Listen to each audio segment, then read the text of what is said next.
बलूचिस्तान के शहर पंजगूर में 3 मुख्तलिफ बैंकों में डकैती के वाक़यात पेश आए हैं, जिनके दौरान एक पुलिस एहलकार समेत 2 अफराद जाँ बहक हो गए। नाज़रीन, हम आपको यहाँ पर एक अहम खबर दे रहे हैं कि बलूचिस्तान के शहर पंजगूर में 3 मुख्तलिफ बैंकों में डकैती के वाक़यात पेश आए हैं, जिनके दौरान एक पुलिस एहलकार समेत 2 अफराद जाँ बहक हो गए हैं, जबकि पुलिस एहलकार समेत 2 शहरी भी जख्मी हुए हैं।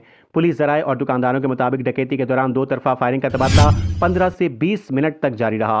पंजगूर सिटी ब्रांच में वाक़ हबीब बैंक और मीज़ान बैंक को मुकम्मल तौर पर लूट लिया गया, जबकि अलाइड बैंक में तैनात सिक्योरिटी गार्ड की हाजिर दमागी के बाइस डकैती नाकाम हो गई और कोई जानी नुकसान नहीं हुआ।